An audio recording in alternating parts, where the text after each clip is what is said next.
Did Russia, in fact, create the perfect weapon to use against the United States? The New York Times investigates just how the Kremlin hacked and then leaked tens of thousands of emails from the Democratic National Committee and Hillary Clinton's campaign chairman. It also shows that both the DNC and the FBI seem to have mishandled the situation. David Sanger, national security correspondent, who co-wrote the article, here to discuss it all. And David, thank you for being here. Thanks for having me. There is a Watergate comparison here, albeit this being perpetrated by a foreign government. And to be overly simplistic here, what exactly happened?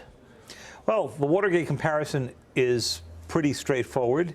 44 years ago, someone broke into the Watergate hotel or office complex and into the Democratic National Committee's headquarters, pried open the door, opened up some file cabinets, and made off with some material that ultimately cost the President of the United States his job.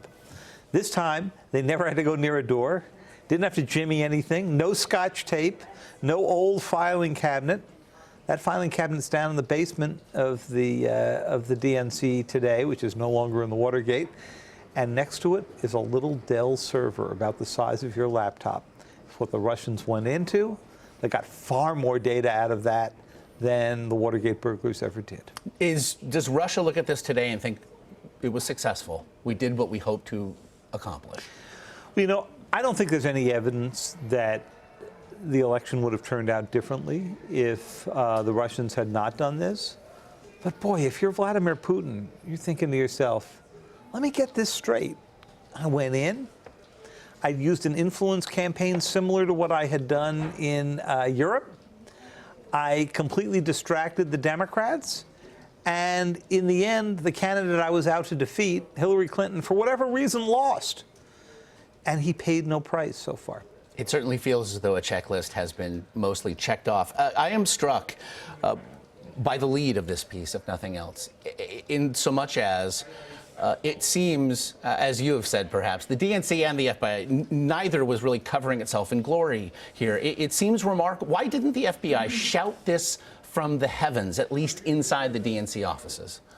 It's a great question, because the FBI came to the DNC in the fall of 2016, got the help desk, ended up talking to a young cybersecurity person who didn't really believe he was talking to an FBI agent, who didn't raise the alarms within the DNC. And the FBI agents didn't really raise the alarm at the upper levels of the DNC either. And it's not like these two groups were really far apart. You can walk between the FBI headquarters and the DNC headquarters on your way to getting a cup of coffee. Surely there was a fair weather day. Yeah, there must have been. Where a house call could have been paid.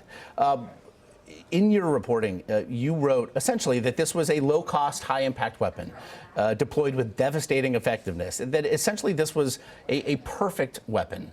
As Russia sits on a nuclear stockpile, obviously it can't use in anything short of at a zero-sum moment. What does this mean, then, for our national security? You know, you've gotten to the key difference between cyber and nuclear. You know, people try to look for examples from the nuclear world when they think about deterring cyber attacks.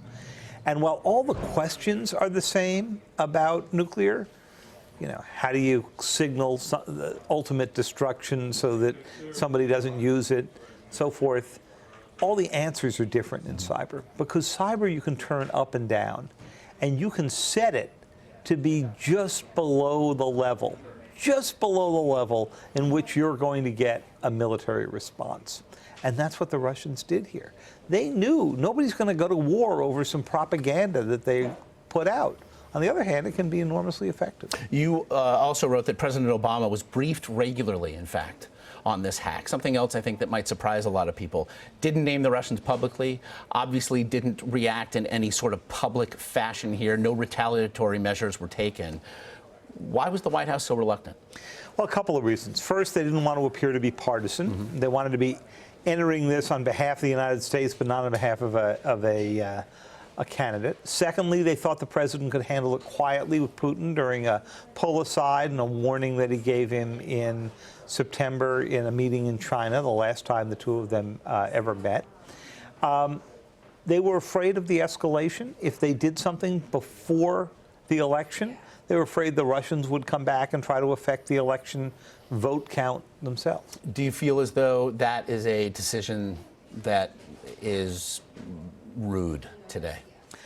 I think that that is a decision that people will go back and look at as they try to figure out the lessons of cyber deterrence and conclude in the end that we did far too little and we did it far too late.